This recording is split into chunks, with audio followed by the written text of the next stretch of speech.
Hi விவஸ். வீட்டில் இருந்து படிக்கும் நான் ஆக்சுவலாக நான் ஹவுஸ் ஒய்ஃப் தான். இப்போ நான் வீட்டில் இருந்தால் நிறைய படிச்சுட்ருக்கேன். ஆக்சுவலாக நான் பிஃபோராக படிச்சிருக்கேன், நிறைய பிரேக் ஆகிடுச்சு. ஆனால் பட் ஸ்டில் நீங்கள் படிக்கிறவங்க, ஹவுஸ் ஒய்ஃபாக இருக்கிறவங்க டெய்லி மினிமம் உங்களால் எவ்வளோ டைம் ஸ்பெண்ட் பண்ணி படிக்க முடியுமோ படிங்க. ஆக்சுவலாக உங்களுடைய டார்கெட் வந்து குரூப் ஒன்றுக்கு தான் இருக்கணும். ஏன்னா குரூப் 1 வச்சிங்கன்னா தான் குரூப் 2 குரூப் 4 மற்ற எக்ஸாமுக்கெலாம் ஈஸியாக உங்களால் வந்து அட்டம் பண்ண முடியும். ஏன்னா இது வந்து ஓவராலாக எல்லாமே கவர் ஆகிடும். நம்ம யூபிஎஸ்சி எக்ஸாம் மாதிரி குரூப் 1 அவ்வளோ குவாலிட்டியானது, அவ்வளோ டாபிக்ஸ் கவர் ஆகுது. ஐஎம்ஏ எல்லாமே, ஹிஸ்ட்ரி எல்லாமே கவர் ஆகுது.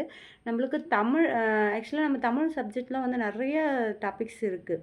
பட் தமிழ் இஸ் பெஸ்ட்டு தான். ஆனால் அது கவர் பண்ணும்போது நீங்கள் குரூப் 1க்கு சேர்த்து படிக்கும்போது உங்களுக்கு தமிழ் வந்து நீங்கள் ஏற்கனவே குரூப் 4 படிச்சிருப்பீங்க. ஸ்டில் நீங்கள் குரூப் 1 படிக்கும்போது நீங்கள் தமிழ் ப்ரிப்பேர் பண்ண அவசியமே இருக்காது. சயின்ஸும் அவ்வளோ ப்ரிப்பேர், பேசிக் நாலேஜ் நம்மளுக்கு சயின்ஸ் ஓரளவுக்கு தெரியும். கொஞ்சம் டாபிக்ஸ் ரிலேட்டிவ் பார்த்தா போகும். அப்போ இதில் வந்து உங்களுக்கு மெயின்ஸ்க்கு கொஞ்சம் டாபிக்ஸ் இருக்குது சயின்ஸு. அதை கவர் பண்ணிங்கன்னா ஈஸியாக வந்து ஓரளவுக்கு நீங்கள் அட்டன். ஆனால் எவ்ரிடே நீங்கள் வந்து எதனா பாயிண்ட்ஸ் நோட்ஸ் வந்து எடுத்துகிட்டு அதை ஓரளவுக்கு முடிஞ்ச டைம் எப்போ ஃப்ரீயாக கிடைக்கும் அப்போல்லாம் ரிவிஷன் பண்ணுங்கள். இப்போ வந்து நான் யூரோப்பியர்கள் வருகை பற்றி எழுதுகிறேன். ரொம்ப இம்பார்ட்டன்ட் ஆக்சுவலாக மெயின்ஸ்க்கு. ஆனால் ப்ரிலிம்ஸ் வந்து நீங்கள் படிக்கிறீங்க, அப்புறம் வந்து மெயின்ஸ் தனியாக படிக்கிறீங்க. ஐயோ மெயின்ஸ் எப்படி எழுதணும்னு அந்த பயம் வந்து உங்களுக்கு இருக்காது. ஸ்டார்டிங்லேயே வந்து நீங்கள் மெயின்ஸ்க்கு நோட்ஸ் எடுத்து ப்ரிப்பேர் பண்ணும்போது இது உங்களுக்கு ரொம்ப யூஸ்ஃபுல்லாக இருக்கும். ஏன்னா ப்ரிலிம்ஸ்க்கு இந்த கான்செப்டில் எல்லாமே வருது. இந்த இயர்ஸ் எல்லாமே வருது. அவங்களோட ஹிஸ்ட்ரி எல்லாமே வரும்போது உங்களுக்கு மிடில் ஏஜை பற்றி தானே இது வருது, மாடர்ன் ஹிஸ்ட்ரியை பற்றி தானே இது கவர் ஆகுது. அப்போ இது உங்களுக்கு ஈஸியாக இருக்கும். ப்ரிலிம்ஸ்க்கு ஈஸியாக இருக்கும். ஆக்சுவலாக ப்ரிலிம்ஸ் மார்க் நம்மளுக்கு அவ்வளோ எடுத்துக்க மாட்டாங்க. உங்களுக்கு அதில் குவாலிஃபிகேஷன் ஆகிட்டா ஈஸியாக மெயின்ஸு ரொம்ப இம்பார்ட்டன்ட். ஏன்னா எவ்வளோ மார்க் நீங்கள் அதில் கவர் பண்ணுறீங்களோ அவ்வளோ இன்ட்ரிவியூ உங்களுக்கு பயப்பட தேவையில்லை. இப்போ மெயின்ஸ் வந்து நான் நடத்துகிறேன். ஆக்சுவலாக வந்து இதில் என்னென்னா நான் கொஞ்சம் கொஷின் கேதர் பண்ணி வச்சுருக்கேன். இது எல்லாமே இம்பார்ட்டன்ட். இது எல்லாமே வந்து எக்ஸாமில் கேட்ட கொஷின். இது எல்லாமே வந்து குரூப் 1ல் கேட்ட கொஷினு. ஒவ்வொரு இயர்ஸ் இது இது 2019 கேட்டது, 2011 அதுமாரி கேட்டிருக்காங்க. இப்போ வந்து இது வந்து 2016 கேட்டிருக்காங்க. அதுக்கப்புறம் வந்து நவீன இந்தியா வந்து 2012 கேட்டிருக்காங்க, 2017 கேட்டிருக்காங்க. ஹல்புக்கர் வந்து 2011 கேட்டிருக்காங்க. ஆங்கிலேய கிழக்கிந்திய கம்பெனியை பற்றி துவங்கப்பட்ட ஆண்டு வந்து 2008 கேட்டிருக்காங்க. அப்போது இது எல்லாமே கேட்டிருக்காங்க. இன்னும் எக்ஸ்ட்ரா வந்து நான் கைடு நோட்ஸ் எடுத்ததுலேருந்து உங்களுக்கு கொடுக்குறேன். எக்ஸ்ட்ரா ஃபர்ஸ்ட் ஆஃப் ஆல் இப்போ ரொம்ப இம்பார்ட்டன்ட். ஃபஸ்ட்டு ஒரு ஆர்டராக போகணுன்னா நம்மளுக்கு ஆதாரங்கள் என்னென்னா இவங்களுடைய நவீன இந்தியாவின் வரலாற்று ஆதாரங்கள் குறித்து. நவீன இந்தியாவின்னு என்ன, ஓரளவுக்கு நம்ம பழமையிலேருந்து கொஞ்சம் கொஞ்சமாக இம்ப்ரூவ்மெண்ட் ஆகி வரும்போது அப்போ இந்த யூரோப்பியர்கள் வந்ததுக்கப்புறம் தான் குறிச்சி நாலேஜ் ஓரளவுக்கு கல்ச்சர் எல்லாமே டிஃப்ரென்ஸாக மாறிட்டு வருது. அப்போ நவீன இந்தியாவின்னு அவங்களோட ரெக்கார்ட்ஸ் எல்லாமே அவங்க வந்து ஆவண காப்பகங்கள், டைரி இந்தமாரி ஒரு என்னென்னா நிறுவகம் மூலமாக ஒரு பதிப்புகள் எல்லாமே வந்து அவங்க கேதர் பண்ணுற அந்த எவிடன்ஸ் இருக்கிறத வச்சு தான் நம்ம ஹிஸ்டாரிக்கலாக வந்து வரலாற்று ஆதாரங்கள் கண்டுபிடிக்கிறோம். அதில் மெயின்ஸ் வந்து மார்க்கோ போலோ வரும். இப்போ நம்ம அதில் ஃபஸ்ட்டு பார்ப்போம். ஏன் வந்து இவங்க வந்து ஃபஸ்ட்டு இந்தியாவுக்கு கடல் வழி சூஸ் பண்ணாங்க, இந்தியாவோட ஆதிக்கம் அதிகமானது, தர வழியாக மூடப்பட்டது தான் இவங்க ஃபஸ்ட்டு வந்த காரணம். என்ன சொல்கிறாங்கன்னா, ஃபஸ்ட்டு இவங்க வந்த முக்கியமான காரணம் நறுமண பொருட்களே மற்ற வர்த்தக ரீதியாக தான் சொல்கிறாங்க. செகண்ட் வந்து 1453 வந்து கான்ஸ்டன்டினோப்பிள் வந்து துருக்கியர்களால் வந்து இப்பகுதி கைப்பற்றப்பட்டதுனால வந்து இவங்க கடல் வழி கடலில் கண்டுபிடிக்க ஒரு சூழ்நிலைக்கு வந்து யூரோப்பியர்கள் தள்ளப்படுறாங்க. அப்போ கடல் வழி வந்து எல்லா திசைகளையும் இவங்க கண்டுபிடிச்சாங்க. ஃபஸ்ட்டு ஆப்பிரிக்காவுடைய தென்முனையில் வராங்க. அப்புறம் அந்த மாலுமி வந்து ரிட்டர்ன் போகிறாரு. அவருக்கு உடம்பு சரியில்லைன்னு சொல்லிட்டு ரிட்டர்ன் போயிடுறாரு. அதுக்கப்புறம் தான் யார் வராங்க, போர்ச்சுகல்ல இருந்து மார்க்கோபோல் போர்ச்சுகல்ல வந்து யார் வராங்க, அவர் பேர் டக்குன்னு வாயில் வரல.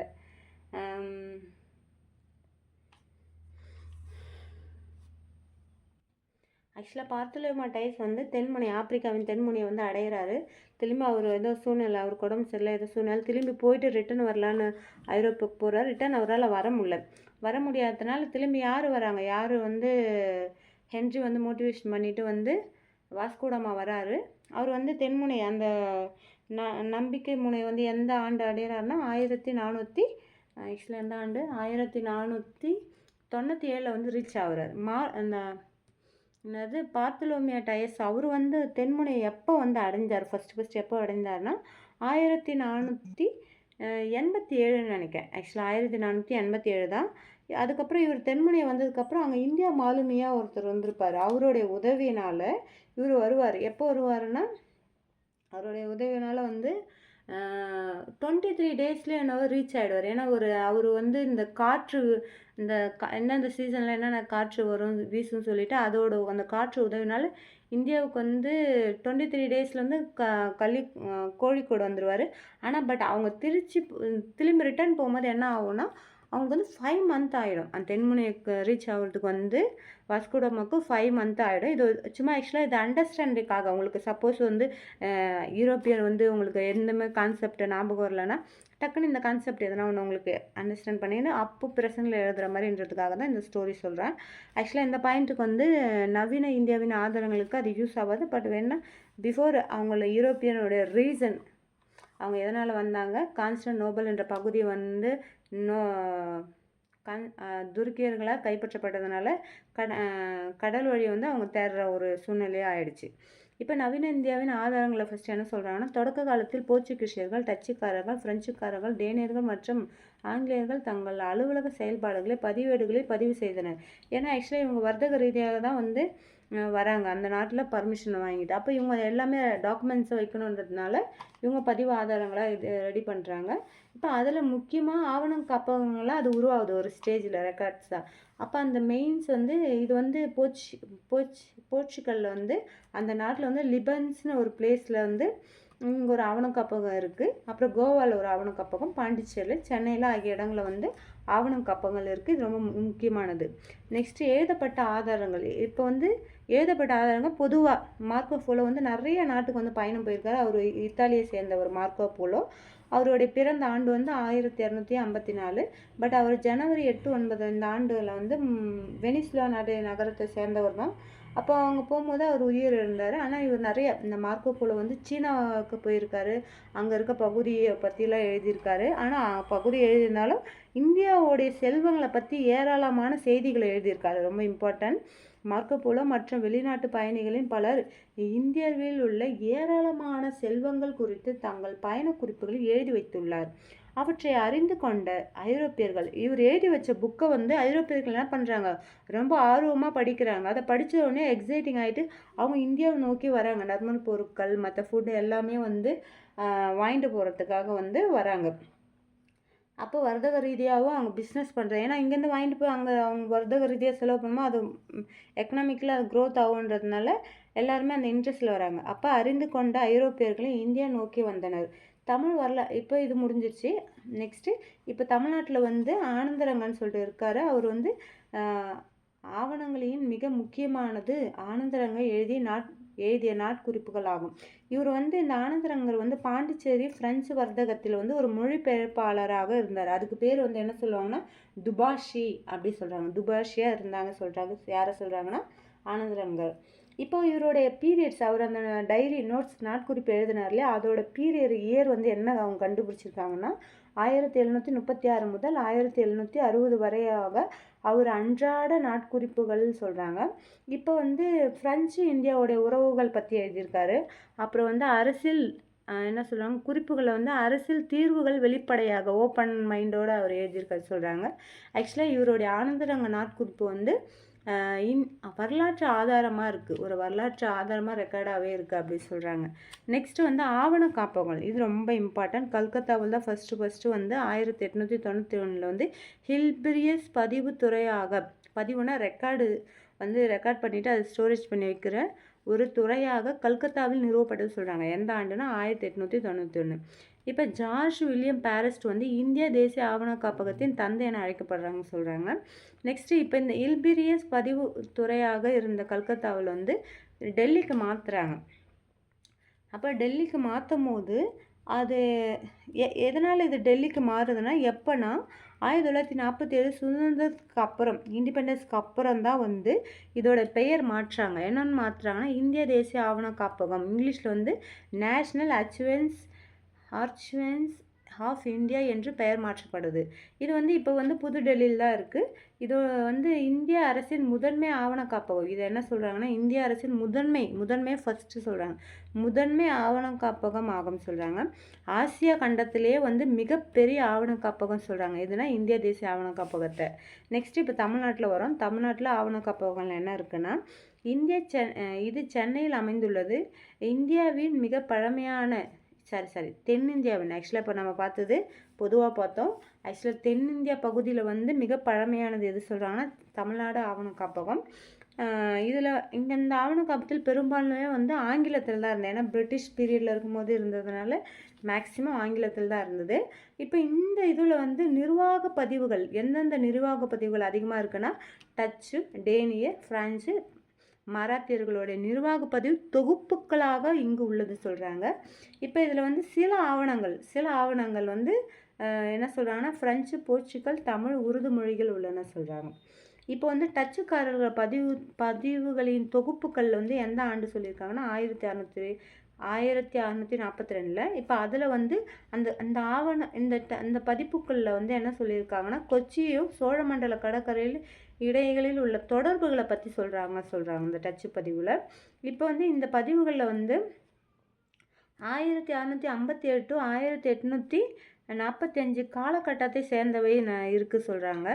நெக்ஸ்ட் இப்போ டேனியரோட பதிப்பு ஆண்டு என்ன சொல்லியிருக்காங்கன்னா, 1777 முதல் 1845 வரை உள்ள காலகட்டத்தை சேர்ந்தது டேனியர் பதிப்புகளும் உள்ளது சொல்கிறாங்க. இப்போ வந்து 1917ஆம் ஆண்டு சென்னை நாட்குறிப்பு பதிவுகள் என்ற ஆவணம் வந்து யாரால் வந்து பெரும் முயற்சியால் உருவாக்கப்பட்டதுன்னா, டாட்வெல் என்பவரின் பெரும் முயற்சியால் வெளியிடப்பட்டது சொல்கிறாங்க. இப்போ தமிழ்நாடு ஆவண காப்பகம் வரலாற்றில் புதிய திருப்புமுனையாக இவர் தொடங்கி வைத்தார். யாருன்னா டாட்வெல் தொடங்கி வச்சு தான் வந்து தமிழ்நாடோட ஆவண காப்பக வரலாற்றின் ஒரு புதிய திருப்புமுனையாக இருந்தது. யாரோடைய முயற்சியால்னா டாட்வெல்லோடைய முயற்சியால். அது என்ன சொல்கிறாங்கன்னா, சென்னை நாட்குறிப்பு பதிவுகள் சொல்லியிருக்காங்க.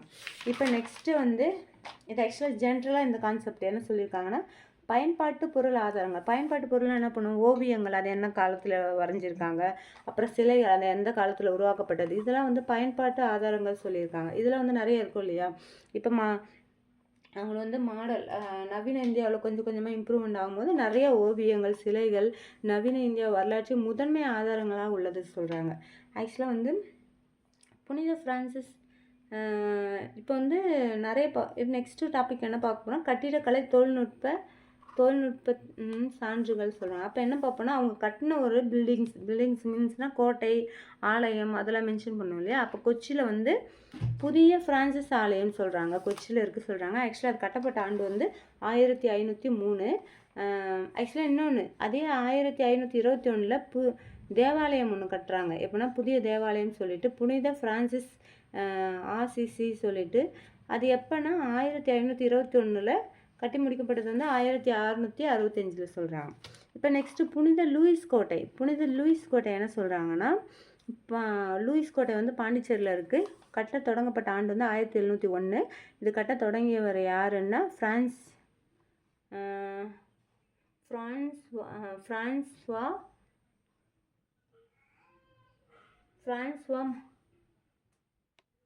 ஆக்சுவலாக வந்து புனித லூயிஸ் கோட்டை இது வந்து பாண்டிச்சேரியில் இருக்குது. இது வந்து தொடங்கிய ஆண்டு வந்து 1701. யாரால் கட்டப்பட்டனா, பிரான்ஸ்வா மார்டினாலால் வந்து. ஆனால் அவர் கொஞ்ச நாள் இறந்துடுறாரு தொடங்கினதுக்கப்புறம். இது முடிக்கப்பட்ட ஆண்டு வந்து 1706. நெக்ஸ்ட்டு வந்து புனித ஜார்ஜ் கோட்டை. இது ஒரு மன்னர்கிட்ட இருந்து வாங்குறாங்க. அப்போ சென்னை, இது புனித ஜார்ஜ் கோட்டை சென்னையில் இருக்குது. எப்போ வாங்குறாங்கன்னா 1639 தான் வாங்குறாங்க. பட் கட்டி முடிக்கப்பட்ட ஆண்டு வந்து 1644. இது வந்து இந்த புனித ஜார்ஜ் கோட்டை, இந்த புனித ஜார்ஜ் வந்த பேர் ரீசன் என்னன்னா, ஏப்ரல் 23 வந்து அந்த புனித ஜார்ஜ் என்ற ஒரு டே வரும். அந்த டேனால வந்தது. அதனால ஏப்ரல் 23 டேஸ் மென்ஷன் போட்டிருக்காங்க. நெக்ஸ்ட் புனித டேவிட் கோட்டை வந்து கடலூரில் இருக்குது. இதோட திட்டம் இந்த டேவிட் கோட்டை திட்டமிடப்பட்ட ஆண்டு வந்து 1608 திட்டமிடுறாங்க. இது மராட்டியர்களுடைய கோட்டையாக இருந்தது. அப்போ வந்து ஆங்கிலேயர்கள் வந்து இவங்க கிட்ட வாங்குறாங்க. எந்த ஆண்டுனா வாங்கி அவங்க கட்டுறாங்க. எப்போனா 1690. 1690 இந்த இயர் ஞாபகம் வச்சுங்க, இம்பார்ட்டன்ட். நெக்ஸ்ட்டு இந்தியா கேட் வந்து ரொம்ப இம்பார்ட்டன்ட், டெல்லியில் இருக்குது. இது வந்து 1921 கட்டப்பட்டது. 1931 தான் பொதுமக்கள் பார்வைக்காக திறக்கிறாங்க. இது வந்து ஃபஸ்ட்டு வேர்ல்டு வாரும் ஆப்கானிஸ்தான் வாரும் அதனால் நிறைய பேர் இறந்தாங்க இல்லையா, அவங்களுடைய வீர நினைவாக தான் வந்து எவ்வளோ வீரர்கள்னால் 80,000 வீரர்கள், அவங்களோட நினைவாக தான் இந்தியா கேட்டு இது கட்டியிருக்காங்க. நெக்ஸ்ட்டு வந்து பாராளுமன்றம். அந்த பாராளுமன்றம் வந்து 2 பர்சனால் கட்டப்பட்டது. அப்போ வந்து இதில் தான் வந்து 1919 ஈரவை என்ற அந்த ஒரு இது உருவாகுது, அந்த கான்செப்ட்டு. ஆக்சுவலாக வந்து இப்போ பாராளுமன்றம் பார்த்தோம் இல்லைங்களா, இப்போ பாராளுமன்றம் வந்து 2 பேர் கட்டுறாங்க அந்த கட்டுமான இதில். அப்போது யாருன்னா சர் ஹெட்வின் லுடேயன்ஸ், சர் ஹெர்பர்ட் பேகர். இந்த பேகர் வந்து கட்டுமான கலைஞர். இவர் வந்து லுடேயன்ஸ் வந்து ஒரு இதுவால் தான், ஆனால் அவர் கட்டுறாரு. அவரோட பெயர் கூட ஏதோ ஒரு பகுதியில் இருக்குது, நான் கேள்விப்பட்டிருக்கேன். இவர் வந்து ஆக்சுவலாக வந்து இது வந்து 1911 வந்து டிசம்பர் 12 வந்து 5ஆம் ஜார்ஜ் வந்து முடிசூட்டிக்கும் போது கல்கத்தாவில் இருந்து இது டெல்லிக்கு மாற்றலாம்னு சொல்லிட்டு ஒரு அறிவிப்பு விடுறாரு. என்னென்னா இந்த பாராளுமன்றம் அறிவிப்பு விடுறாரு. இது வந்து ஈரவை. நெக்ஸ்ட்டு வந்து இந்திய அரசாங்க சட்டத்தில் ஈரவை சட்டமன்றமாக வழங்கப்பட்டது எப்போனா 1919 ஈரவை சட்டமாக வந்து சொல்கிறாங்க. இது ஆக்சுவலாக வந்து பாராளுமன்றம் வந்து 1927 கட்டப்பட்டு இருந்தது. அப்பத்தில் இருந்து 1947 வரைக்கும் பிரிட்டிஷோடைய அவையாக இருந்தது. இந்த 1947 அப்புறம் தான் பாராளுமன்றம் வந்து இந்தியர்களுடைய அவையாக பாராளுமன்றமாக மாறியது. இப்போ அதனால தான் வந்து இது என்ன சொல்கிறாங்கன்னா, இது வந்து இதோட திறப்புழா வந்து எந்த ஆண்டுனா 1927. அப்போ வைஸ்ராயாக இருந்த லார்ட் இர்வின் தான் வந்து திறந்து வைத்தார். எப்போனா ஜனவரி 18. இப்போ வந்து இந்த பாராளுமன்றத்தோடைய சன்சத் பவன் சொல்கிறாங்க. அதில் என்ன சொல்கிறாங்கன்னா, நாடாளுமன்றத்தில் ஒரு பகுதியாகவும் கீழவை மேலவை அவையாக இருந்தது சொல்கிறாங்க பாராளுமன்றத்தில். இப்போ இது ரவுண்ட் ஷேப்பில் தானே இருக்கும் அந்த பழைய பாராளுமன்றம். இது வந்து பழைய நாடாளுமன்ற கட்டிடத்திற்கு யாருன்னா நரேந்திர மோடி வந்து, நான் ஏதோ கூகுளில் பார்க்கும்போது, அப்புறம் சர் ஹெர்பர்ட் பேகர், இவர் வந்து ஒரு கட்டிடக் கலைஞர், அந்த ஆங்கிலேயர்களுடைய ஒரு கட்டிடக் கலைஞர் சொல்கிறாங்க. 1911 வந்து டிசம்பர் 12 கல்கத்தா டு டெல்லி, கல்கத்தாவிலிருந்து டெல்லிக்கு வந்து 5ஆம் ஜார்ஜ் அவர் வந்து முடிசூட்டிக்கும் போது அறிவித்தார். என்ன சொல்கிறாங்கன்னா, இந்த பார்லிமெண்ட்ஸ் அப்போ எங்கே இருந்தது, மெயின் கல்கத்தாவில் தான் பார்லிமெண்ட்ஸ், அவங்க சென்ட்ரல் ஆஃப் இது இருந்தது பிளேஸு, அதை வந்து டெல்லிக்கு மாத்திரம் சொல்லியிருந்தாங்க. அதனால் அவர் 5ஆம் ஜார்ஜ் வந்து அறிவித்த ஆண்டு வந்து 1911 டிசம்பர் 12. இப்போ ஆனால் இது வந்து எப்போ கட்டப்பட்டதுன்னா திறப்புழா, அதுக்கப்புறம் இது திறப்புழா வந்து ஜனவரி 18 1927. அப்போ வைஸ்ராயி கவர்னராக இருந்தவர் யாருன்னா லார்ட் இர்வின் தான் வந்து திறந்து வச்சார். பார்லிமெண்ட்டை திறந்து வைத்தவர் யாருன்னா வைஸ்ராயாக இருந்த கவர்னர் வந்து லார்ட் இர்வின். நெக்ஸ்ட்டு வந்து குடியரசுத் தலைவர் மாளிகை சொல்லிட்டு சொல்லிடுறாங்க. இது வந்து ராஷ்டிரபதி பவன் சொல்கிறாங்க இந்த குடியிருப்பை. இது வந்து டெல்லியில் தான் இருக்குது. இது வந்து எப்போ கட்டப்பட்டதுன்னா 1912 டு 1929 தான் கட்டப்பட்டது. இது கட்டியவர் யாருன்னா சர் ஹெட்வின் லுடேயன்ஸ்.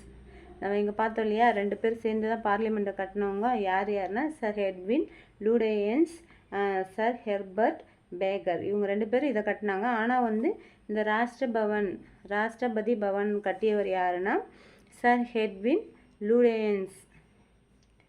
இப்போ ஆக்சுவலாக வந்து இந்த பார்லிமெண்ட்டில் வந்து 1919 இந்திய அரசாங்க சட்டத்தில் வந்து ஈரவை சட்டமன்றமாக வழங்கப்பட்டது சொல்கிறாங்க. எப்போனா எந்த ஆண்டுனா 1919.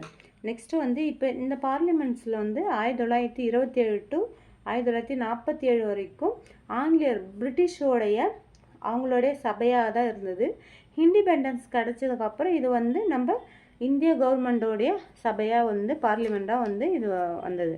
பார்லிமெண்ட் ஆக்சுவலாக இப்போ வந்து இது வந்து ஆக்சுவலாக பார்லிமெண்ட்ஸ் நீங்கள் பார்த்துருக்கீங்களா? நிறைய நியூஸ்லாம் பார்க்கும்போது தெரியும், ரவுண்ட் ஷேப்பில் இருக்கும் ஆக்சுவலாக. இப்போ இந்த பார்லிமெண்ட்ஸை வந்து சந்தன்ஸ் பவன் நாடாளுமன்ற ஒரு பகுதியாகவும் அதில் வந்து சந்தன்ஸ் பவன் சொல்லிட்டு இதுக்கு ஒரு பேர் சொல்லியிருக்காங்க. நாடாளுமன்ற ஒரு பகுதியாகவும் கீழவை மேலவையாகவும் இருக்குன்னு சொல்கிறாங்க. நெக்ஸ்ட்டு இப்போ இந்த பார்லிமன்றம் வந்து பழைய நாடாளுமன்ற கட்டிடத்திற்கு பழைய இந்த பார்லிமெண்ட்ஸ் வந்து பழைய நாடாளுமன்ற கட்டிடம் சொல்கிறாங்க. இது வந்து நரேந்திர மோடி என்ன சொல்லியிருக்காங்கன்னா, சம்விதன் சதன் இந்த பழைய பாராளுமன்றத்தை வந்து சம்விதன்